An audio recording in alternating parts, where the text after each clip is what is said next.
মানুষ চাইলে সৌন্দর্য কিভাবে বাড়াইতে পারে।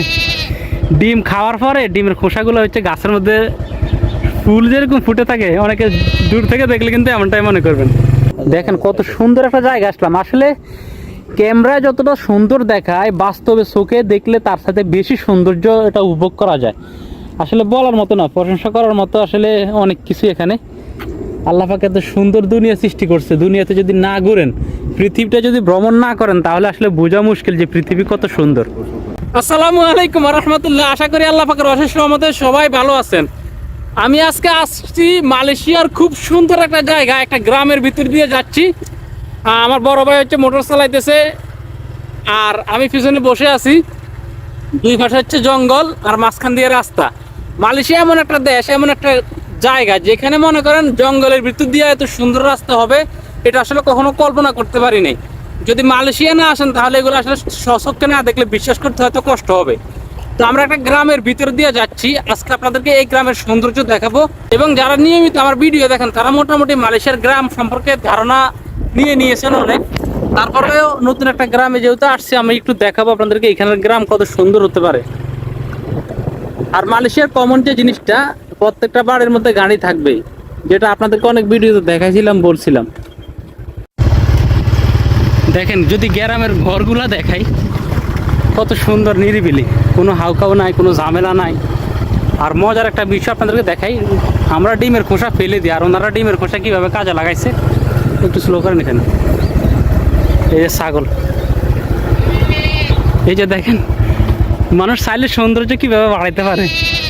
ডিম খাওয়ার পরে ডিমের খোসাগুলো হচ্ছে গাছের মধ্যে ফুল যেরকম ফুটে থাকে, অনেকে দূর থেকে দেখলে কিন্তু এমনটাই মনে করবেন। মানে বুদ্ধি কত প্রকার, কি কি। তো এই গ্রামের ঘরগুলো আসলে প্রশংসা করার মতো। মালয়েশিয়া আসলে এমন একটা দেশ যা আসলে আমি প্রত্যেক নিয়তে আমার বলতে মন চায়। আর এই যে পাশে সাগর হওয়ার কারণে এখানে ট্রলার, যদিও ট্রলারটা নষ্ট হয়ে গেছে।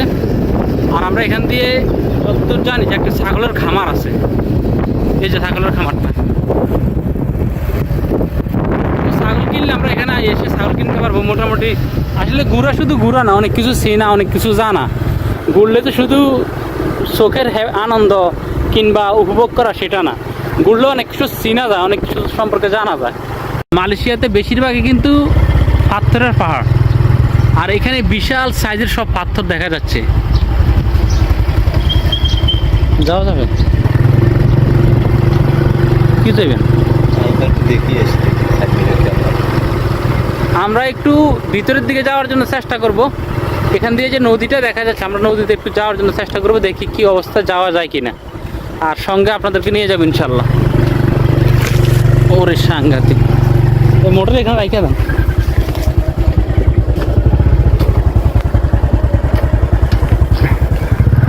আসলে এত সুন্দর জায়গা আসলে ভিডিও করব না, সেটা কেমন করে হয়। আর তাছাড়া আপনাদেরকে যদি এগুলো না দেখায়, আসলে অনেক জায়গায় আমি যাই কিন্তু সব জায়গায় ভিডিও করা সম্ভব হয় না, কিংবা ভিডিও করি না। তো কিছু কিছু জায়গায় গেলে আসলে আমি লোভ সামলাতে পারি না, চিন্তা করি যে না, ভিডিও না করলে কেমন দেখা যায়। এটা হচ্ছে মালয়েশিয়ার একটা গ্রামের ভিতরে, গ্রামের ভিতর দিয়ে হচ্ছে একটা নদীর লাইন দেখা যাচ্ছে। আমরা একটু ওইদিকে যাব, গিয়ে দেখি কি অবস্থা। আর মালয়েশিয়ার গ্রামগুলোর সৌন্দর্য আসলে আমি আপনাদেরকে কি বলবো, আমি বললে তো আপনারা বিশ্বাস করবেন, তবে তার সাথে বেশি বিশ্বাস করবেন আসলে আমার ভিডিও দেখে। তারা আমার নিয়মিত ভিডিও দেখেন, তারা হয়তো অবশ্য ধারণা হয়ে গেছে যে আসলে মালয়েশিয়ার গ্রাম কেমন, মালয়েশিয়ার প্রাকৃতিক সৌন্দর্য পরিবেশ কেমন। কি আরিফ ভাই, এ হচ্ছে আমার বড় ভাই, উনি হচ্ছে এই স্পিড বোট। ওইখান থেকে তো জায়গা আছে বিশাল মনে হয়। দেখেন একদম নদীর কোল ঘেঁষে সুন্দর একটা বিল্ডিং করছে, যদিও কেউ থাকে না, আর ভিতরে কাজ অনেক বাকি রয়েছে। সুবহানাল্লাহ। আরিফ ভাই আমার কাছে তো অনেক ভালো লাগতেছে। আল্লাহু আকবার, আল্লাহু আকবার, সুবহানাল্লাহ। এটা কি সাগরের সাথে অ্যাডজাস্ট হয়েছে কিনা? সাগর, পেনাং সাগরটা না, কত সাইড আছে সাগরের। দেখেন কত সুন্দর একটা জায়গা আসলাম। আসলে ক্যামেরায় যতটা সুন্দর দেখায়, বাস্তবে চোখে দেখলে তার সাথে বেশি সৌন্দর্য এটা উপভোগ করা যায়। আসলে বলার মতো না, প্রশংসা করার মতো আসলে অনেক কিছু এখানে। আল্লাহ পাক এত সুন্দর দুনিয়া সৃষ্টি করছে, দুনিয়াতে যদি না ঘুরেন, পৃথিবীটা যদি ভ্রমণ না করেন, তাহলে আসলে বোঝা মুশকিল যে পৃথিবী কত সুন্দর।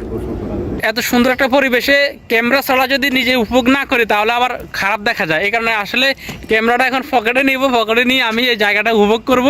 সবাই ভালো থাকবেন, আল্লাহ পাক সবাইকে ভালো রাখুক, সুস্থ রাখুক। আসসালামু আলাইকুম, আল্লাহ হাফেজ।